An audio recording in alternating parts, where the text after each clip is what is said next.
Hello student, আজকে তোমাদের যে টপিকটা পড়ানো হবে সেটা হচ্ছে একটা নিউমেরিক্যাল। নিউমেরিক্যালটা কিসের?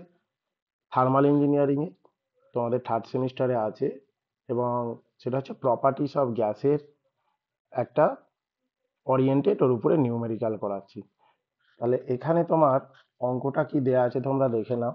অঙ্কটা কি দেয়া আছে? 1 kg of ideal gas is heated. 1 kg of ideal gas is heated from 18.3 degree centigrade to 93.4 degree centigrade. মানে আইডিয়াল গ্যাসটাকে হিট করা হচ্ছে, ইনিশিয়াল টেম্পারেচার 18.3 ডিগ্রি সেন্টিগ্রেড ছিল, ফাইনাল টেম্পারেচার 93.4 ডিগ্রি সেন্টিগ্রেড হলো। অ্যাজিউমিং আর আর মানে কি? Gas constant. সেটা কত বলে দিয়েছে? 0.264 kilojoule per KG kelvin. And gamma, গামাটা কত বলে দেওয়া আছে? 1.18 মান দেওয়া আছে। গামা মানে কি? Ratio of two specific heat, মানে CP by CV for gas. Fine specific heat মানে সিপি বার করতে বলেছে। চেঞ্জ ইন ইন্টারনাল এনার্জি টিউটা বার করতে বলেছে, আর চেঞ্জ ইন এনথালপি ডিএইচটা বার করতে বলেছে। একদম ইজি অঙ্ক, কতগুলো স্টেপ বাই স্টেপ করতে হবে, তোমরা খালি এটা দেখে নাও কি করতে হবে। অ্যাট ফার্স্ট তোমাদের ডেটা কি দেওয়া আছে তোমরা দেখো। গিভেন ডেটা,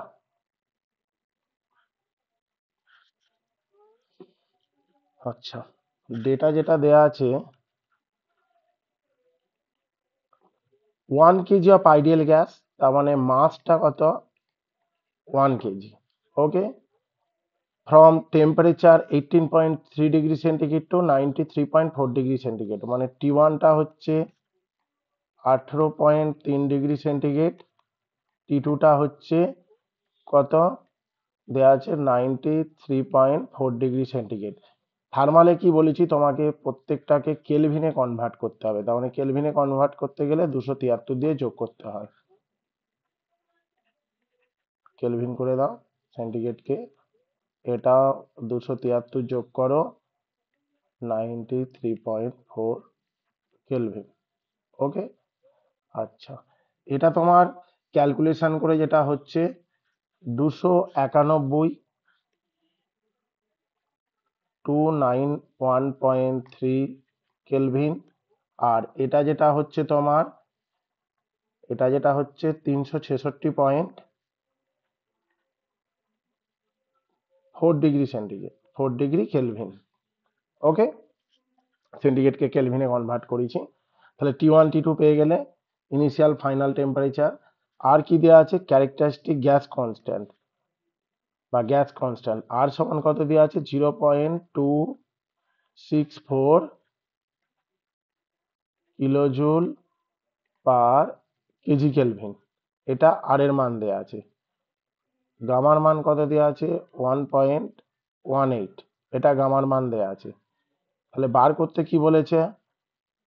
ফাইন্ড কি করতে বলেছে দেখে নাও। ফাইন্ড করতে বলেছে সিপি একটা বার করতে বলেছে, সিভি একটা বার করতে বলেছে, change in internal energy bar করতে বলেছে, চেঞ্জ ইন এনথালপি বার করতে বলেছে। এই জিনিসগুলো তোমাকে বার করতে বলেছে। তাহলে সলিউশনটা কিভাবে করবে? আচ্ছা, তোমরা কি জানো? সিপি মাইনাস সিভি সমান আর জানো।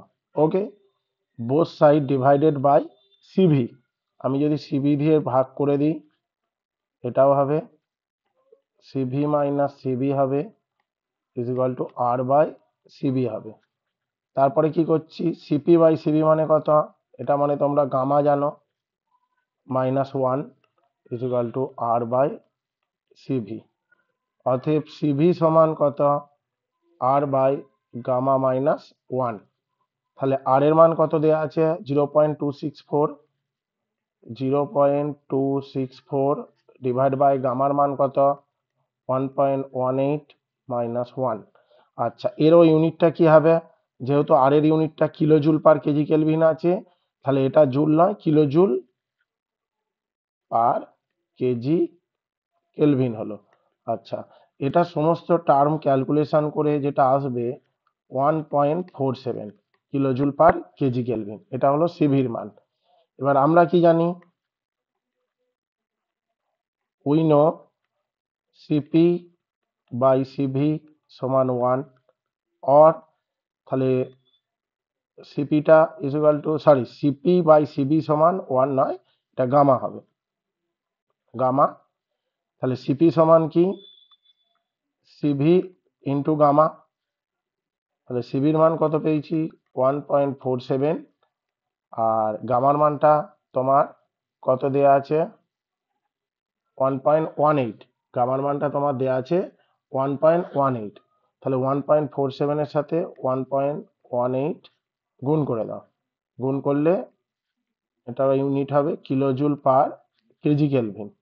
ওকে, ক্যালকুলেশন করে দেখা যাচ্ছে সমস্ত term 1.73 kilojoule per KG kelvin, এটা হলো তোমার সিপির মান। ওকে, তাহলে সিভি এবং সিভি দুটো পার্টিকুলার আমি অ্যান্সার পেয়ে গেছি। তাহলে এই একটা অ্যান্সার হলো, আর এই যে একটা সিপি সমান একটা অ্যান্সার হলো। ওকে, এবার তোমায় কি বার করতে হবে, যেটা বার করতে বলেছে চেঞ্জ ইন ইন্টারনাল এনার্জি। অতএব চেঞ্জ ইন ইন্টারনাল এনার্জির ফর্মুলা কি জানো, change in internal energy, that is dU. DU সমান কি, M cv T two minus T one. Okay, M এর মান কত, মাস বলে দিয়েছে, mass is equal to 1 kg, T one হচ্ছে 291.3 কেলভিন, আর এটা হচ্ছে 366.4 কেলভিন। তাহলে এম এর মান আমি বসালাম 1, সিভির মান কত 1.47, আচ্ছা, টি2 মান কত 366, টি2 মান 366.4, আর এটা কত 291.3। আচ্ছা, এর ইউনিটটা কত হবে, কিলোজুল, যেহেতু এনার্জির ইউনিট এটা, যেহেতু কিলোজুলে আছে, সিভিটা কত আছে কিলোজুল পার কেজি কেলভিন, সেই জন্য এর ইউনিটটা কত হলো, ইন্টারনাল এনার্জির ইউনিটটা কিলোজুল হলো। আর সেটা ক্যালকুলেশন করলে 110.4 কিলোজুল, এটা একটা অ্যান্সার হলো।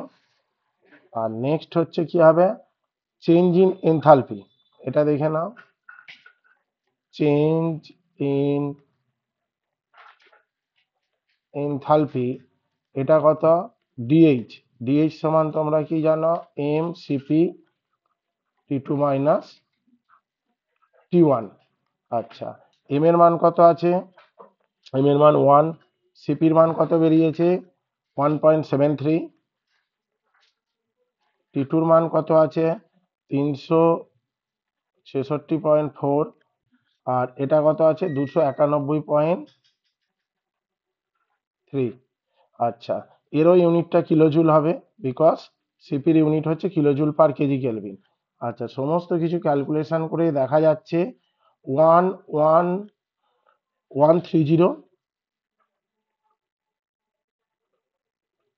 কিলোজুল, অ্যাপ্রক্স 130 কিলোজুল, এই অ্যান্সারটা হবে, এটা হচ্ছে অ্যাপ্রক্স 130 কিলোজুল। ওকে, তাহলে চেঞ্জ ইন এনথালপি কত হলো 130 কিলোজুল। আচ্ছা, তোমাদের ইউনিটটা নিয়ে যেটা সমস্যা হবে, কিলোজুল না জুলে হবে, সেই ইউনিটটা আমি একটু এইখানে দেখিয়ে দিচ্ছি। আচ্ছা, এটা মানে কি এম এর ইউনিট, এই জায়গায় দেখো তো, এম এর ইউনিট কি আছে কেজি, এসআই ইউনিট। আচ্ছা, সিপির ইউনিট কি কিলোজুল পার কেজি কেলভিন, আর টেম্পারেচারের ইউনিট কেলভিন। আচ্ছা, দেখে নাও তো এখানে ক্যান্সেল করা যায় কি,